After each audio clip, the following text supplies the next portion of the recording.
मंगलम भगवान वीरो मंगलम गौतमो गणी मंगलम कुंद कुंदार्यो जैनधर्मोऽस्तु मंगलम सर्वमंगलमांगल्यं सर्वकल्याणकारकं प्रधानं सर्वधर्माणां जैनं जयतु शासनं वन्दितु सर्वसिद्धे ध्रुवमचलमणोवमं गदिं पत्ते वोच्छामि समयपाड मिन्नमो सुद केवली भणिदं नमः समय साराय स्वानुभूत्या चकासते चित्स्वभावाय भावाय सर्वभावान्तरच्छिदे अध्यात्म के जोर में जो एकांत अपार निराकरण को कहाय स्याद्वाद अधिकार। समयसार परमागम के आचार्य अमृतचंद्र कृत आत्मख्याति टीका स्याद्वाद अधिकार के आधार से ज्ञान लक्षण ज्ञान स्वरूप आत्मा का होने के कारण से जिसे ज्ञान मात्र कहा गया, लेकिन वह ज्ञान मात्र नहीं है, वह अनेकांतात्मक संपूर्ण समग्र वस्तु है, स्वचतुष्टयात्मक संपूर्ण वस्तु है, अनंत गुणात्मक वस्तु है, अनेकांतात्मक है, उसकी अभी पहले सिद्धि कर रहे हैं। अनेकांत में जिस तरह से हर द्रव्य के वस्तुत्व को सिद्ध करने वाले परस्पर विरुद्ध धर्म उसमें उस वस्तु में होते हैं, वैसे ही ज्ञान मात्र आत्मा में भी परस्पर विरुद्ध उस वस्तुपने को ज्ञान मात्र पने को सिद्ध करने वाले ऐसे ही परस्पर विरुद्ध धर्म उसमें है, इसलिए वह भी अनेकांतात्मक वस्तु ही है। दूसरा अनेकांत का अर्थ होता है अनंत धर्मात्मक। अंत माने धर्म, अनेक माने अनंत, तो अनंत धर्म जिसमें पाए जाते हैं। इसके लिए इसके पश्चात अनंत शक्तियाँ, उन शक्तियों में से कुछ विशिष्ट शक्तियाँ, अब वे शक्तियाँ भी आत्मस्वरूप को प्रसिद्ध करने वाली, आत्मस्वरूप को महिमा मंडित करने वाली, ऐसे उन विशिष्ट शक्तियों की चर्चा करेंगे। जितने दृष्टिकोण ले रहे हैं, भले अनेकांतात्मक दृष्टिकोण की भी बात चल रही है, उस आत्मा को अनेकांतात्मक सिद्ध कर रहे हैं, लेकिन सब में एक ही मुख्य विषय है जो कुंद कुंद आचार्य ने प्रतिज्ञा की थी, तम येयत्त विहत्तम दायेहम अपनो सविहवेण, एकत्व विभक्त आत्मा को दिखाना है। तो अमृतचंद्र आचार्य यहाँ स्याद्वाद में भी वह एकत्व विभक्तता ही दिखा रहे हैं, चाहे तत् अतत् का बोल हो, चाहे सत असत के अंतर्गत अभी जितने एक अनेक और स्वद्रव्य परद्रव्य और स्वक्षेत्र पर क्षेत्र, इतनी चर्चा तो अपनी हो गई थी। स्वकाल परकाल, स्वभाव परभाव और फिर नित्य और अनित्य, ये भी जितनी चर्चा आने वाली है, इन सब के माध्यम से भी स्वरूप से सत कहते हुए और पर रूप से असतपना दिखाते हुए स्वरूप में रहना और पर से हटना, जिसको प्रारंभ में तो ये शब्द ही दिए हुए थे, उन सब द्रव्यों के संदर्भ में कहा था। स्वरूप प्रवृत्ति, पररूप व्यावृत्ति, इनके द्वारा जो दो धर्म से अध्यासित है प्रत्येक वस्तु, परस्पर विरुद्ध धर्मों से युक्त हैं। जो स्वक्षेत्र परक्षेत्र संबंधी कल अपन ने जो कलश पढ़े थे, इसके संदर्भ में गुरुदेव का थोड़ा सा उद्धरण पढ़ते हुए अपन अगला जो विषय आज का है स्वकाल और परकाल संबंधी इसकी चर्चा प्रारंभ करेंगे 255 पेज अनुशीलन में। चूँकि ये विशिष्ट विषय है इसलिए बहुत विस्तार से उद्धरण दिया हुआ है, लेकिन इतने विस्तार में अपन पूरा नहीं पढ़ेंगे। Page number 255। क्यों रितेश, गलत पुस्तक आ गई क्या? सही है, 255 पेज नहीं है क्या उसमें? है। देखिए, इन कलशों का भाव स्वामी जी इस प्रकार स्पष्ट करते हैं। देखो, जैसे पशु को यह भान नहीं है कि मेरी सानी में अनाज और भूसा का यह मिला जुला स्वाद है। सानी शब्द समझाने की ज़रूरत है? हाँ? बुंदेलखंडियों को तो नहीं है। हाँ? पता नहीं गुजराती में वहाँ क्या लिखा होगा, लेकिन हिंदी अनुवाद करते समय सानी शब्द ही लिया। और सानी माने पशु आहार, और जो पशु को आहार दिया जाता है वह खिलाना तो भूसा है, भूसा ही खिलाना है। लेकिन भूसा थोड़ा रुचिपूर्वक खाए इसलिए थोड़ा बहुत अनाज मिला देते हैं।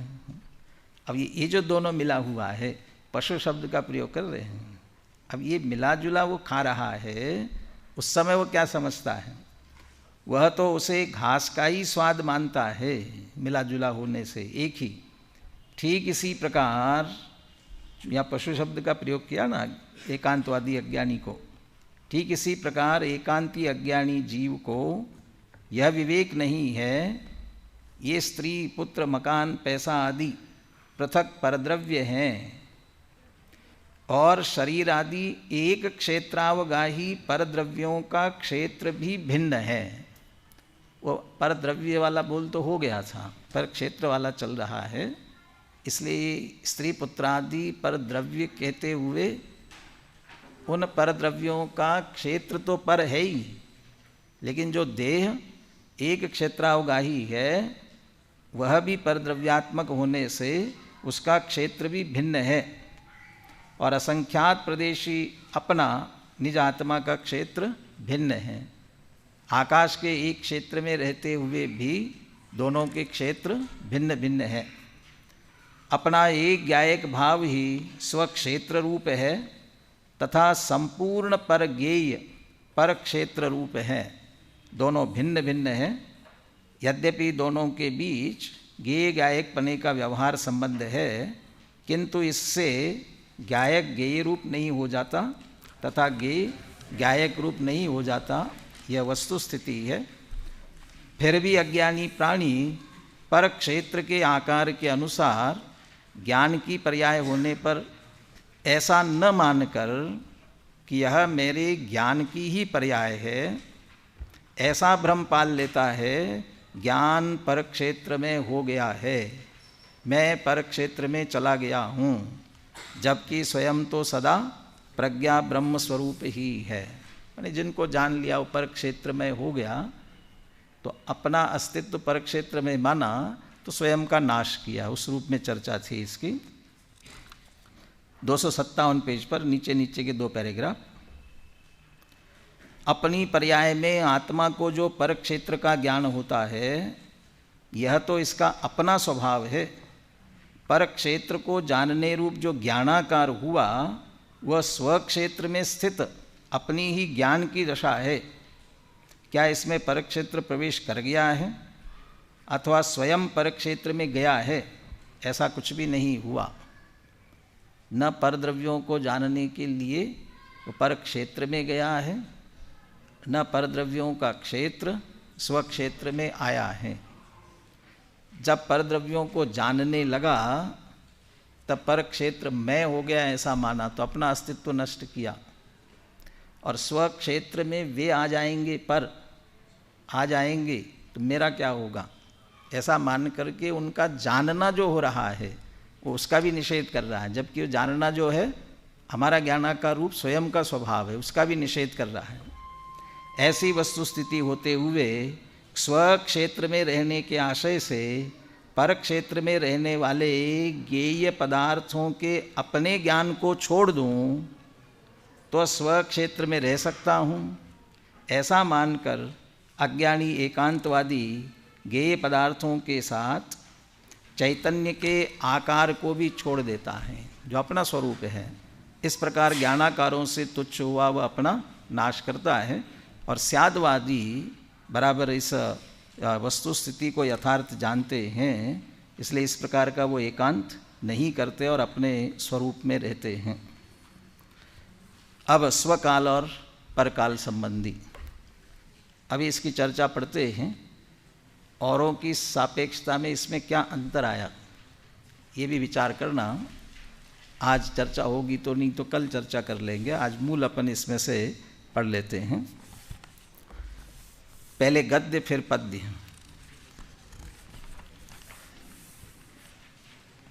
556 पेज पर 9-10 9वां बोल है।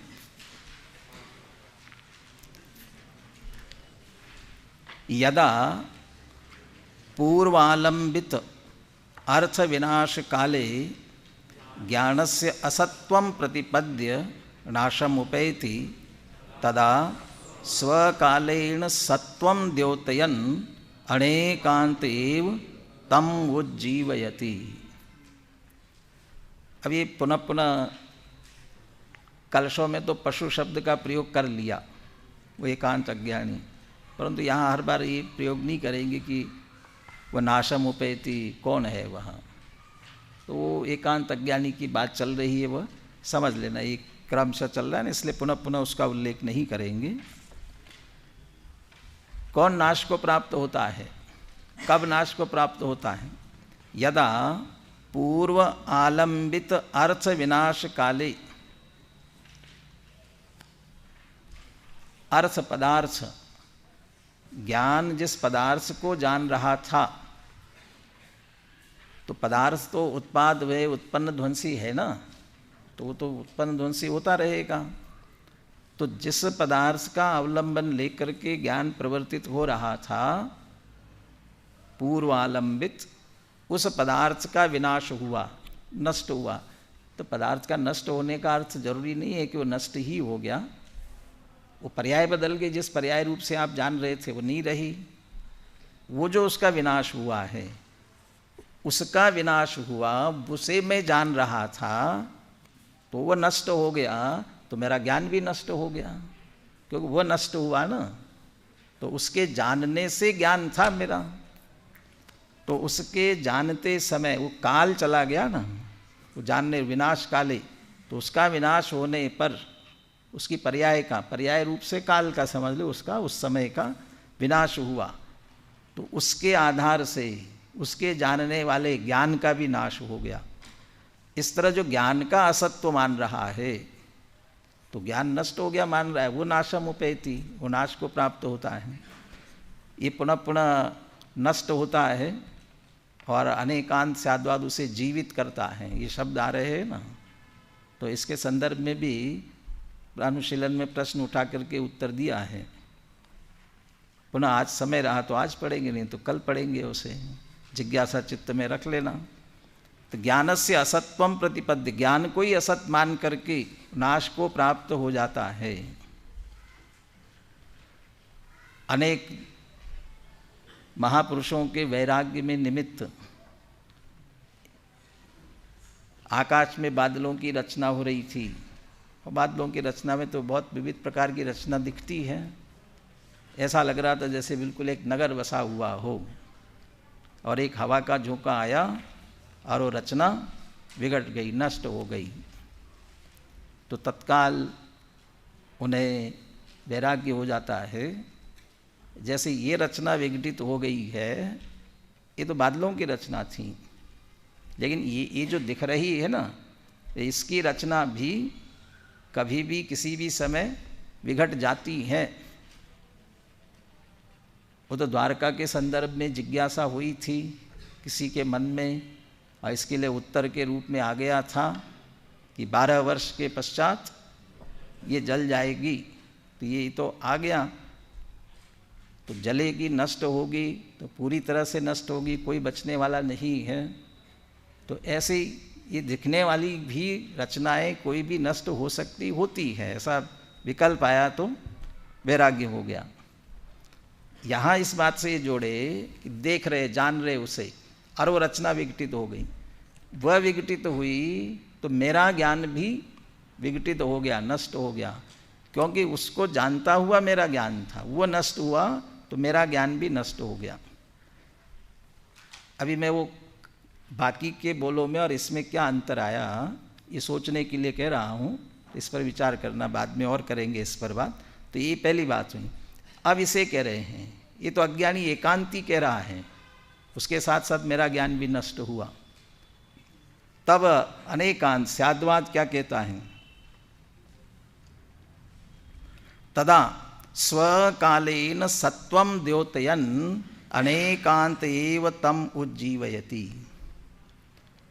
तब अनेकांत स्याद्वाद ये कहता है, उसका जो नाश उत्पादव्यय हो रहा है वो तो परकाल है, परिणमन जो उसमें हो रहा है उसका विनाश हो गया, तो ये उसका काल है, वो परकाल है। और उसके नाश होने से तुम्हारा नाश होने वाला नहीं है। क्यों? क्योंकि स्वकाल, निज काल से तुम्हारी सत्ता है। कदाचित उत्पादव्यय तुम्हारा भी हो रहा है, तब भी जो तुम्हारा स्वकाल है और उस स्वकाल की अपेक्षा ध्रुवता, उन परिणमित होने वाली पर्यायों में एक जो अनुस्यूति है, वो जो तुम्हारा स्वकाल है वो काल तुम्हारा नहीं है। उसको जानते हुए परिणमना ही तुम्हारा काल नहीं है।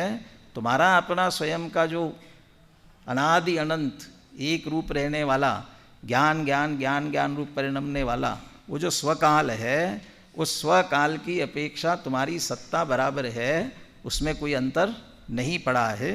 इसलिए स्वकालेन सत्वम द्योतयन अनेकांत एव तम उज्जीवयति। अनेकांत उसे नष्ट नहीं होने देता, बल्कि जीवित रखता है। अब दूसरा एंगल, यदा तो अर्थालंबन काल एव ज्ञानस्य सत्वम प्रतिपद्य आत्मानं नाशयति।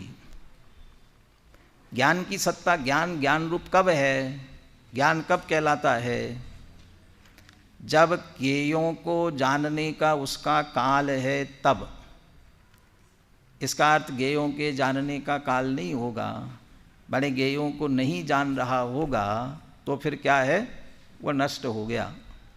ज्ञेयार्थ तत्वार्थ शब्द है, यदा, तत्वार्थ नहीं, यदा तो अर्थ आलंबन काल, काले समझ लीजिए, अर्थ आलंबन काले एव, अर्थ आलंबन काल के समय ही ज्ञान की सत्ता। और अर्थ आलंबन काल का मतलब पदार्थ का अवलंबन लेकर के जानने रूप प्रवर्तना। ज्ञेयों का आलंबन, ज्ञेयों का आश्रय, ज्ञेयों को जानते रूप परिणमना, ज्ञेयाकार रूप परिणमना, ज्ञेयों को जानना।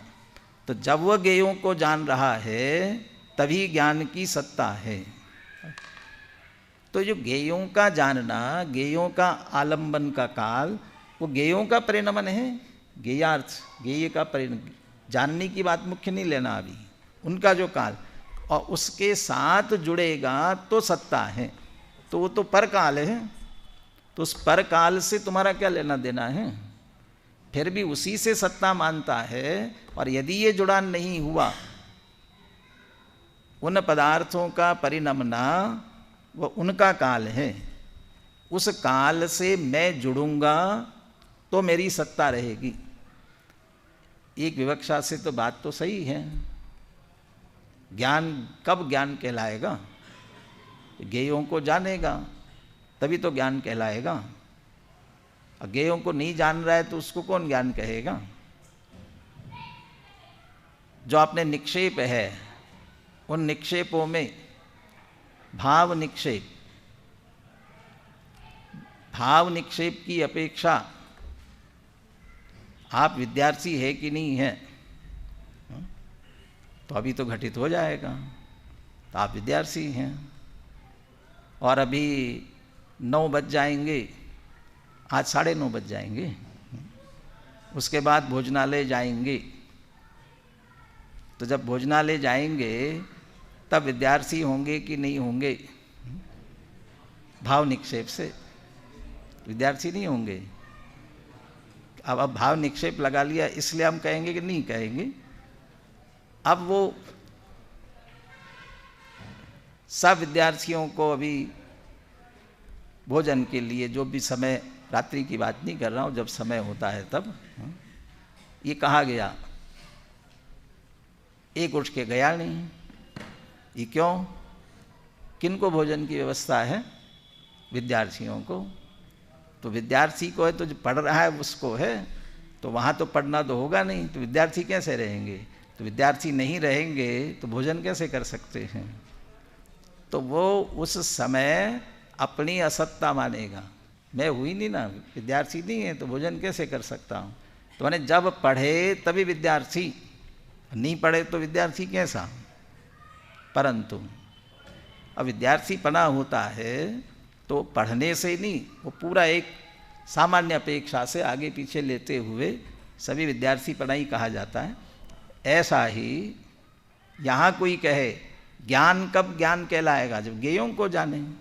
ज्ञेयों को नहीं जान रहा है तो ज्ञान कैसे कहलाएगा? छठवीं गाथा की टीका में ही तो प्रश्न उठाया, वो शुद्ध आत्मा उसे ज्ञायक कहते हूँ, और शुद्ध है। ये क्यों शुद्ध है? परद्रव्यत्वेन, परद्रव्य भिन्नत्वेन उपास्यमाना शुद्ध इति अपि लभ्यते। समस्त परद्रव्यों से भिन्न उपासित होता हो तो शुद्ध कहलाता है। तो परद्रव्य से भिन्न हो तो शुद्ध कहलाएगा। लेकिन जब आप ज्ञायक कहते हो, किसका ज्ञायक? ज्ञेयों का। तो ज्ञेयों का ज्ञायक तो पर ज्ञेय हुए ना, परद्रव्य ही तो हुए। तो परद्रव्यों से जुड़ा तो अशुद्धता आई। अब परद्रव्य से भिन्न उपासित होता शुद्ध कहलाता है, तो फिर तो ज्ञायक अशुद्ध हो गया। ये परद्रव्यों को जानने में परद्रव्यों से जुड़ा ना। क्या उत्तर दिया? परद्रव्य को जानने के कारण जिसे ज्ञायक कहा गया है, वह स्व को जानते समय भी ज्ञायक ही है। किसकी तरह? प्रदीपवत। दीपक दूसरों को प्रकाशित करते समय दीपक है और स्वयं को प्रकाशित करते समय भी दीपक है। तो स्वयं को जानता है तो भी ज्ञायक कहलाता है। बहुत अच्छा शब्दों का प्रयोग किया। ज्ञायक पने से जो ज्ञात हुआ वह ज्ञायक ही है। ज्ञायक पने से ज्ञात हुआ माने कैसा ज्ञायक? सारे पदार्थों ज्ञेयों को, समस्त ज्ञेयों के जानने का जिसका स्वभाव होने से ज्ञायक है, ऐसा ज्ञायक ज्ञायक पने से ज्ञात हुआ तब भी वह ज्ञायक है। माने मैं ही ज्ञायक, स्वयं ज्ञायक के जानने में आया, विषय बना, तब भी ज्ञायक कहलाता है। इसीलिए ज्ञेयकृत अशुद्धता उसमें नहीं आती है। ऐसे यहाँ ये कहते हैं कि पूर्वा अर्थ आलंबन काल एव ज्ञानस्य सत्वम। पदार्थों को जाने तभी ज्ञान है। तो पदार्थों को जानते समय ही ज्ञान हो ऐसा नहीं है। और इसलिए अभी कलश में तो ये शब्द प्रयोग करने वाले हैं, इसलिए वह ज्ञेयों को ही जानने में लगा रहता है। बस ज्ञेयों को जानते रहना है। यदि छूट गया पर को जानने में लगा रहता है। पर को जानने की लालसा अपनी सत्ता बनाए रखने के लिए ही। और जब पर के जानने में लगा है तो स्वयं को जानेगा कब? स्वयं को कैसे जान सकेगा? जिसका होना चाहिए निरंतर विस्मरण, उसका हो रहा है निरंतर स्मरण। और जिसका होना चाहिए स्मरण, उसका हो रहा है। ऐसा क्यों हो रहा है? क्योंकि एक समय एक विषय बनता है, हमारी कमजोरी है। इसलिए वह अर्थालंबन, पदार्थों का अवलंबन, परत ज्ञेयों का ही आलंबन लेता रहेगा, तभी मेरी सत्ता समझकर। तो स्व को विषय कैसे बना सकेगा? और स्व को विषय नहीं बनाएगा तो मैं ज्ञान ही नहीं रह सकूंगा। ऐसा मानता है तो ज्ञानस्य सत्वम, उससे ज्ञान का सत्व मान रहा है और अपना ही नाश कर रहा है, अपने स्वरूप का नाश कर रहा है। तदा पर कालेन असत्वम द्योतयन अनेकांत एव नाशयितुम न ददाति। अरे उनके आलंबन की आवश्यकता नहीं है। वो जो गेयों में परिणमन गेयों का हो रहा है उनका काल है, उसके काल से तुम्हारी सत्ता होने वाली नहीं है। उन पर कालों की अपेक्षा असत्ता है। पर कालेन असत्वम द्योतयन अनेकांत एव नाशयितुम न ददाति। अनेकांत ही अपना स्व का नाश नहीं होने देता है। अब इस संदर्भ में कलश देखिए और विशेष स्पष्ट करते हैं इसमें 564 पेज पर 256-257। पूर्वालंबित बोध्य नाश समये ज्ञानस्य नाशं विदन् सीदत्येव न किंचनापि कलयन् अत्यन्ततोच्छः पशु अस्तित्वं निजकालतोऽस्य कलयन् स्याद्वादवेदी पुनः पूर्णस्तिष्ठति बाह्यवस्तुषु मुहुर्भूत्वा विनाशत्स्वपि अर्थालम्बनकाल एव कलयन् ज्ञानस्य सत्वं बहिर्ज्ञेयालम्बनलालसेन मनसा भ्राम्यन् पशुर्नश्यति नास्ति त्वं परकालतोऽस्य कलयन् स्याद्वादवेदी पुनः तिष्ठत्यात्मनिखातनित्यसज ज्ञानैकपुञ्जीभवन्। पूर्वालंबित बोध्य नाश समये। अभी जिस बोध्य, बोध्य माने गे, मेरे ज्ञान का विषय बोध्य। कौन सा बोध्य? पूर्वालंबित, अभी ज्ञान ने जिसका आलंबन किया था, ज्ञान जिसे जान रहा था। तो पूर्वालंबित बोध्य नाश समय, तो उत्पाद वे वाला है, तो उसका नाश अपने समय में होगा और उसका नाश होना उसका काल है। लेकिन उसके नाश के होने पर ज्ञानस्य नाशम विदन, ज्ञान का ही नाश हुआ ऐसा मानता हुआ जानता हुआ विदन सीदत्येव। पशु लास्ट में है ना, पशु, पशु कौन? हाथी घोड़ा नहीं, गधा होगा। हाथी घोड़े थोड़ा समझदार होते, गधा होगा। किसको पशु कह रहे? एकांतवाद, इसी पक्ष को लेकर बैठा हुआ, वस्तु स्वरूप को न जानने वाला उस अज्ञानी को पशु कह रहे हैं। तो वह सीदती एव, वो ज्ञान का अपने ही नाश हुआ ऐसा मान रहा है, ऐसा समझ करके वह अपना नाश करता है, नष्ट होता है। सीदती एव न किंचनापि कलयन अत्यंत तुच्छः, जबकि ज्ञान स्वरूप है उसको न स्वीकार करता हूँ, न जानता हूँ, न कलयन जो है, किंचनापि न कलयन, वो चला गया लेकिन जानने वाला ज्ञान तो है ना, तो उसे किंचित भी न स्वीकार करता हुआ और अत्यंत तुच्छ हो गया, मैं तो नष्ट हो गया ऐसा मान करके जो तुच्छ मान रहा है अपने को, अपनी को सत्ता स्वीकार नहीं कर रहा है, ऐसा तुच्छ होता हुआ स्वयं का नाश करता है। तब स्याद्वाद वेदी अस्तित्वम निज काल तो अस्य कलयन, तब स्याद्वाद वेदी, स्याद्वाद से वस्तु स्वरूप को जानने वाले वे कहते निज काल तो अस्य अस्तित्वम कलयन, निस्व काल से इसका अस्तित्व, उसके नाश होने से इसका नाश होने वाला नहीं है। ज्ञान जानते जानते परिणम रहा है, इसके उत्पाद व्यय के साथ इसकी स्वयं की अपनी ध्रुवता भी तो है।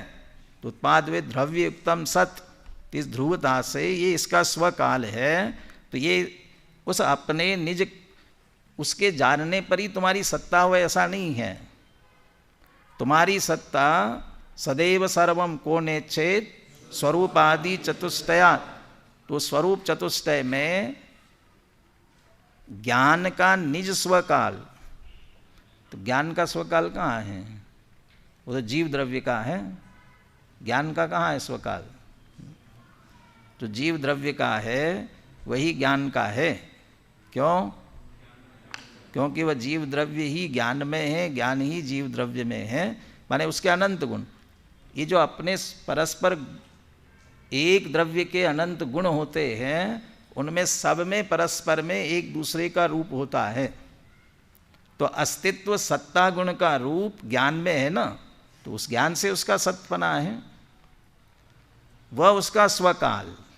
तो उस स्वकाल से अस्तित्वम निज काल तो अस्य कलयन, साधवादी ये जानता है, जिसको जान रहा है वो ज्ञेय, उसका नाश हो गया हो तो द्रव्य का नाश तो नहीं हुआ, लेकिन मेरे ज्ञेयपने नाश हुआ ना, या मैं जिस अवस्था को देख रहा था उसका तो नाश हो गया, लेकिन वो उसका काल था, मेरा नहीं है। स्वकाल से मेरा अस्तित्व है, ऐसा कलयन, ऐसा जानता हुआ पुनः पूर्णस्तिष्ठति, वह साधवादी तो पूर्ण सुरक्षित रहता है, पूर्ण रूप अपने आप को जानता है। कब? बाह्य वस्तुषु मुहुर्भूत्वा विनश्यत्स्वपि, विनश्यत्सु नाश होते हुए अपि, ये सारे बाह्य पदार्थ जो हमारे ज्ञेय बन रहे हैं, उन पदार्थों के भूत्वा विनश्यत्सु, भूत्वा विनश्यत्सु माने उत्पाद व्यय चल रहा है ना, और एक कैसा कब चलता रहता है, कब तक? मुहु, मुहु माने बारंबार पुनः पुनः ये चल ही रहा है। ये कितना भी होता रहे उन बाह्य पदार्थों में, क्यों हो रहा है? उनका काल है। तो वे बाह्य पदार्थ जो ज्ञेय बन रहे हैं, ऐसा कितना भी उनमें होता रहे, तब भी उसका प्रभाव ज्ञान के निज काल पर नहीं पड़ता। ज्ञान अपने स्वकाल से अपने अस्तित्व को धारण किए रहता है। इसलिए जो साध्यवादी स्वीकार करता है पूर्ण तिष्ठति, वह घबराता नहीं है, पूर्ण होकर रहता है। ये स्वकाल की मुख्यता से बात की, स्वकाल से अस्ति बताने वाली। अब परकाल से नास्तिता के लिए क्या ले रहे हैं? अर्थालंबन काल एव कलयन ज्ञानस्य सत्वम, ज्ञानस्य सत्वम, ज्ञान की सत्ता कब है? अर्थ आलंबन काले एव, वो सती सप्तमी लगाना पड़ेगा। अर्थालंबन काले एव ज्ञानस्य सत्वम, अर्थ आलंबन के काल में ही ज्ञान की सत्ता है। ज्ञान तभी ज्ञान कहलाएगा जब पदार्थों को जानेगा, उनका आलंबन लेगा, ज्ञेयों को जानेगा, तभी ज्ञान कहलाएगा। अब पुनः वो भाव निक्षेप लगा लो। डॉक्टर कब डॉक्टर कहलाता है? जब इलाज करता है। और वैसे आप बैठे हो दिखाने के लिए, क्या पूछते हो? ये डॉक्टर साहब नहीं आए कि नहीं आए? कहाँ है? अभी घर में हैं। क्या कर रहे हैं? अभी नाश्ता कर रहे, भोजन कर रहे हैं। तो नाश्ता कर रहे, भोजन कर रहे, डॉक्टर थोड़ी वे हैं। कौन है वे? वे तो बुभुक्षु है, भोजन करने वाले भोजनार्थी है। डॉक्टर कहाँ हैं? अब आप कहते डॉक्टर आ गए, तो कैसे मानोगे डॉक्टर आ गए? तो आप वो भोजन कर रहे तभी डॉक्टर कहते हो, अब डॉक्टर आ गए ये कहते हो। तो जब तक देखना प्रारंभ नहीं किया तब भी डॉक्टर कहते हो ना। क्यों कहते हो? वे डॉक्टर मरीजों को देखने के कारण से नहीं है, डॉक्टरी संबंधी उन्हें जो ज्ञान है उसके कारण से वे डॉक्टर है। जब वह मरीज को नहीं देख रहे हैं उस समय उनके डॉक्टरी के ज्ञान का अभाव हो गया क्या? नहीं हुआ ना। तो फिर उसी समय है ऐसा कहने का अर्थ क्या है? ऐसे ही ज्ञान का, आत्मा का स्वपर प्रकाशक सहज स्वभाव है। वह जाने न जाने तो प्रश्न नहीं है, परंतु जो स्वभाव है वो स्वभाव से होता है, पर के कारण से नहीं होता। और पर के कारण से वो उसको स्वभाव नहीं कहते हैं, वो तो उसके पराश्रित तो हो गया, स्वभाव कैसे कहलाएगा? इसलिए ज्ञेयों को जाने तभी हो, ये उचित नहीं है। और ये जो इस तरह का एकांत पकड़ने वाला पशु अज्ञानी, वो ये समझता है अर्थ आलंबन काले एव ज्ञानस्य सत्वम, पदार्थों को जानते हुए परिणमने के समय ही ज्ञान की सत्ता है, ऐसा जानता हुआ बही गेयालंबन लाल से न, और मुझे ज्ञान रूप ज्ञान की सत्ता टिकाए रखनी है, इसलिए बाह्य गेय का आलंबन करने की लालसा से, तो क्या करता है उस लालसा से, मनसा भ्राम्यन, मन से उनमें भटकता रहता है, उन्हीं उन्हीं को जानने में लगा रहता है। अच्छा, उन्हीं उन्हीं को जानने में लगा हुआ है, तब कहते हैं नश्यति, तो अपने स्वरूप को प्राप्त नहीं करता, इसलिए नश्यति, नष्ट होता है। स्याद्वाद वेदी पुनः, अब स्याद्वाद वेदी क्या करते हैं, नास्तित्वम पर काल तो अस्य कलयन। स्याद्वादवादी ये कहते हैं कि पर काल से इसकी नास्ति है, तो गेय के अर्थालंबन के काल में ही इसकी सत्ता हो ऐसा नहीं है, वो उनका आलंबन, वो उनका परिणमन है, वो उनका काल है। वो काल मुझ में आकर के मेरी सत्ता करे ऐसा नहीं है, उनका उनमें है, उनकी मुझ में नास्ति है। नास्तित्वम पर काल तो अस्य कलयन, पर काल से इसकी नास्तिपना स्वीकार करते हुए उनके जानने पर मेरी सत्ता होती हो ऐसी मुझे आवश्यकता नहीं है। इसलिए पुनस्तिष्ठति आत्मनिखात नित्य सहज ज्ञानैक पुंजी भवन, इसलिए वह तो आत्मा में ही स्थित आत्मनिखात, जो हमारा नित्य सहज ज्ञान एक पुंज है स्वरूप अपना, तो वैसा अपने को स्वीकार करता हुआ अपने स्वरूप में ही रहता है। यानी उनके द्वारा मेरी सत्ता नहीं है, वो पर काल की तो मुझ में नास्ति है, ऐसा स्वीकार करते हुए वो अपने स्वरूप में ही रहता है। दोनों का अर्थ पढ़ता हूँ, ख्याल में लेना, फिर दोनों श्लोकार पद्यानुवाद पढ़ते हैं। जिन्हें पहले जाना था ऐसे गेय पदार्थों के नाश के काल में ज्ञान का भी नाश मानता हुआ, तो पदार्थों के नाश का काल पर काल है, उनका काल है, ये निज का काल नहीं है, और ज्ञान का भी नाश माना। सर्वथा एकांतवादी अज्ञानी ज्ञान वस्तु को कुछ भी नहीं जानता है। तात्पर्य यह है कि अपने ज्ञान स्वभावी आत्मा के अस्तित्व को भी नहीं जानता, ऐसा एकांतवादी अत्यंत तुच्छ होता हुआ नाश को प्राप्त होता है। परंतु स्याद्वादी ज्ञानी तो अपने आत्मा का निज काल से अस्तित्व जानता हुआ बाह्य गेय वस्तुओं के बार बार उत्पन्न होकर नाश होने पर भी स्वयं पूर्ण रहता है। क्यों, उनकी तो नास्ति है मुझ में, मेरी सत्ता मेरे द्वारा, यहाँ नास्ति की बात अगले पॉइंट में लेंगे, अगले बिंदु पर। यहाँ मेरे काल से मेरी सत्ता है, उनसे मेरा कोई संबंध नहीं है। गेय पदार्थों के आलंबन काल में ही ज्ञान का अस्तित्व मानता हुआ अज्ञानी बाह्य गेयों के आलंबन के लिए लालायित चित्त से बाह्य में भ्रमता हुआ नाश को प्राप्त होता है। किंतु स्याद्वाद का ज्ञाता तो पर काल से आत्मा का नास्तित्व जानता हुआ आत्मा में दृढ़ता से रहता हुआ, आत्मनिखात शब्द जो दिया ना, तिष्ठति आत्मनिखात, आत्मा में दृढ़ता से रहता हुआ नित्य सहज ज्ञान पुंज रूप वर्तता हुआ रहता है और नाश को प्राप्त नहीं होता। बोलिए दोनों कलश और पद्यानुवाद। पूर्वालंबित बोध्य नाश समये ज्ञानस्य नाशं विदन् सीदत्येव न किंचनापि कलयन् नत्यन्ततुच्छः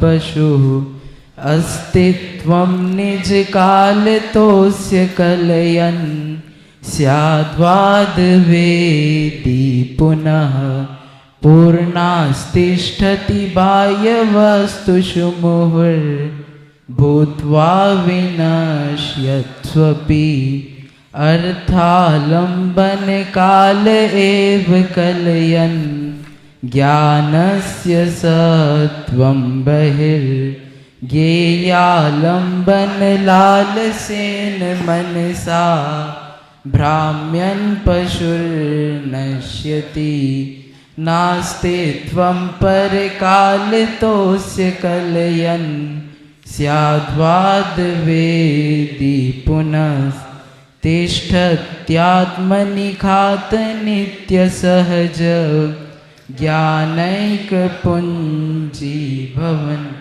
निज ज्ञान के अज्ञान से गत काल में जाने गए, जो ज्ञेय उनके नाश से निज नाश माने अज्ञ जन। नष्ट हो पर ज्ञेय पर ज्ञायक सदा कायम रहे, निज काल से अस्तित्व है यह जानते हैं वे।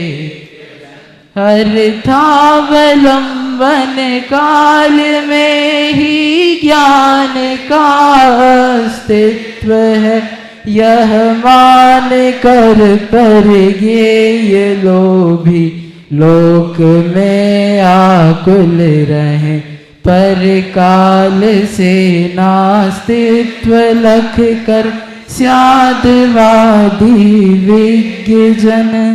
ज्ञानमय आनंदमय निज आत्मा में दृढ़ रहे। पद्यानुवाद में अज्ञजन और विज्ञजन शब्द का प्रयोग किया है। यहाँ कौन अज्ञजन है और कौन विज्ञजन है? जो एक पक्ष को लेकर बैठे हैं वो अज्ञजन है, और विज्ञजन कौन है? स्यादवादी अनेकांतवादी है, वे विज्ञजन हैं। 256 की तीसरी पंक्ति, 256 वाले कलश के पद्यानुवाद की तीसरी। नष्ट हो पर ज्ञेय पर ज्ञायक सदा कायम रहे। तो पर ज्ञेय नष्ट हो तो ज्ञायक भी नष्ट हो जाएगा ना। पर ज्ञेय नष्ट होगा तो ज्ञायक भी नष्ट हो जाएगा? नहीं होगा। क्यों? जब एक द्रव्य नष्ट हो गया तो दूसरा भी नष्ट हो जाएगा। तो यहाँ वो पर ज्ञेय वस्तु सत्ता के नाश की बात नहीं कर रहे हैं। तुम्हारा विषय बन रहा था लेकिन नष्ट हो गया, लेकिन उसका नाश होने से ज्ञायक ज्ञान स्वरूप आत्मा भी नष्ट हो जाएगा ऐसा नहीं है। उसका नाश होना, उत्पन्न होना, ये उसका अपना काल है, उससे तुम्हारी सत्ता नहीं है। तुम्हारी सत्ता निज काल से अस्तित्व है, यह जानते हैं विज्ञजन। ऐसे अर्थावलंबन काल में ही उनको जानेंगे तभी हमारा ज्ञान रहेगा। तो हमें इसलिए बराबर अगले मेरा ज्ञान आएगा तो कोई ना कोई ज्ञेय होना चाहिए। यदि ज्ञेय नहीं रहेगा तो, जैसे वो एस्केलेटर पर आप चलते रहते हो, अब आपने पैर उठाया तो अगला तो आता जाता है ना, तो आप उसके साथ एक बार रखा तो ऊपर चलते जाते हो। लेकिन आपको पैर रखने के लिए नहीं हो और आप पैर रखोगे तो कहाँ रखोगे? तो होना चाहिए ना, तब तो आप टिके रहोगे, ऊपर तक पहुँच सकोगे। आपके सामने पैर रखने के लिए वह फुट आए तब तो आप रख सकोगे, और रहेगा ही नहीं तो। उस ज्ञान को जानने के लिए ज्ञेय रहेगा तो ज्ञान की सत्ता रहेगी। ज्ञेय नहीं होगा तो ज्ञान कैसे रहेगा? इसलिए ज्ञेय ढूंढ के लाओ बराबर, तो होगा। जैसे आजकल सर्विस करने वालों को टारगेट दिया जाता है ना, अब 31 मार्च आने वाला है, इतना टारगेट आपको पूरा करना पड़ेगा। किया तो ठीक, आप बने रहोगे, नहीं तो इसलिए जो भी जिसके ग्राहक होते हैं, सदस्य बनाने होते हैं, तो पकड़ पकड़ के लाते हैं। नहीं लाऊंगा तो छूट जाएगा, मैं रह नहीं पाऊंगा। ऐसे ज्ञान ज्ञेयों को नहीं जानेगा तो इसके लिए अभी अपन पढ़ने जा रहे हैं, है अभी 5-10 मिनट अपने पास। इसका जो श्लोकार्थ के बाद जो विशेष दिया है ना, सो पढ़ने जा रहे हैं। यहाँ ये चर्चा कर रहे हैं, कभी ऐसा करने की चिंता करने की जरूरत नहीं है, क्योंकि ज्ञान की प्रतिपल उठे तरंग, वो स्व की अपेक्षा से कह दिया, परंतु वो जो ज्ञान की एक तरंग, ज्ञान की जो पर्याय उठी है, उसका क्या ज्ञेय बनेगा ये बिल्कुल निश्चित है। अभी एक निश्चित है, निमित्त की अपेक्षा स्वावरण क्षोभम लक्षण योग्यतया, किसी दूसरे को निश्चित करने की जरूरत नहीं है। तत्संबंधी स्वावरण क्षोभम लक्षण योग्यता से, और दूसरा कहते एक वस्तु व्यवस्था से भी निश्चित है। इसलिए यदि ज्ञान की पर्याय प्रकट हुई है तो उसका ज्ञेय भी निश्चित है और आश्रय बनेगा, जानेगा। इसलिए तुम्हें चिंता करने की जरूरत नहीं, उससे तुम्हारी ज्ञान की सत्ता है ऐसे मानने की आवश्यकता नहीं। क्या व्यवस्था है देखिए, अनादि से लेकर अनंत काल तक 3 काल के जितने समय होते हैं, प्रत्येक द्रव्य के प्रत्येक गुण की उतनी ही पर्यायें होती है। ये पढ़ा है ना? कहाँ पढ़ा? हाँ, क्रमबद्ध पर्याय की सिद्धि के लिए चर्चा की गई है ना। आत्मा के ज्ञान गुण की पर्यायें भी उतनी ही है जितने 3 काल के समय हैं, और प्रत्येक ज्ञान की पर्याय का ज्ञेय सुनिश्चित है। तात्पर्य यह है कि ज्ञान की किस समय की पर्याय में कौन ज्ञेय जाना जाएगा, यह अनादि से सुनिश्चित है, और सुनिश्चितपना किसी के द्वारा किया हुआ नहीं है, स्वयं से सहज सिद्ध है। ज्ञान की प्रत्येक पर्याय की योग्यता में उसका ज्ञेय भी शामिल है। इसमें यह बात विशेष ध्यान देने योग्य है कि ज्ञान की प्रति समय होने वाली पर्याय का ज्ञेय का सुनिश्चितपना ज्ञान की उक्त पर्याय का सहज स्वभाव है, और जो ज्ञेय उसमें जाना गया है, जाना जा रहा है या जाना जाएगा, उस ज्ञेय का उक्त पर्याय में जानने में आना यह उक्त ज्ञेय का भी सहज स्वभाव है। ये दोनों का इसलिए ज्ञेय ज्ञायक संबंध ऐसा सहज है। जानने वाली ज्ञान पर्याय और जानने में आने वाले ज्ञेय में परस्पर कोई पराधीनता नहीं है, कारण कार्यपना नहीं है। ज्ञान जानता है इसलिए उसका कारण हो और वो उसका कार्य हो, या वो ज्ञेय है इसलिए ज्ञान बना तो ज्ञेय कारण हुआ, ज्ञान कार्य हुआ। कोई परस्पर कार्य कारण पना नहीं, दोनों का अपना अपना एक सहज स्वभाव है। फिर भी ज्ञेयों के कारण से ज्ञान हुआ ऐसा कहा जाता है, व्यावहारिक कथन है। और ज्ञान ने ज्ञेयों को जाना, ये ज्ञान था इसलिए जानने में आए ज्ञेय, इस तरह से भी दोनों तरफ से कथन किया जाता है, व्यावहारिक कथन है। ऐसी स्थिति में ज्ञेय से ज्ञान की उत्पत्ति की बात ही कहाँ रहती है, और ज्ञेय के अभाव से ज्ञान के अभाव की बात भी कहाँ ठहरती है।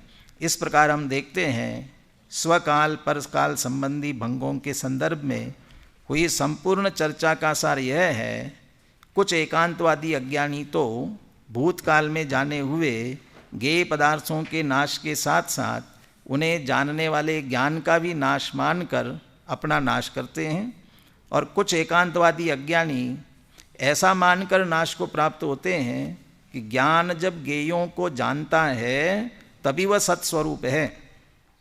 इस मान्यता के कारण पर ज्ञेयों के जानने में उलझ कर रह जाते हैं।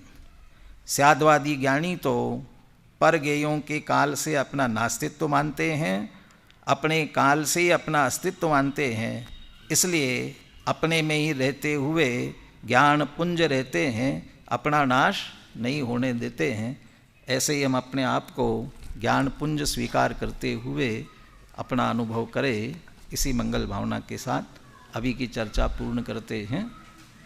इस संदर्भ में जो प्रश्न पूछा था आपसे, आप भी विचार करके आना पीछे और इसमें अंतर क्या रहा है ना, और फिर नाश होना और जीवित रहना इसका क्या भाव है, इसकी चर्चा आगे करें।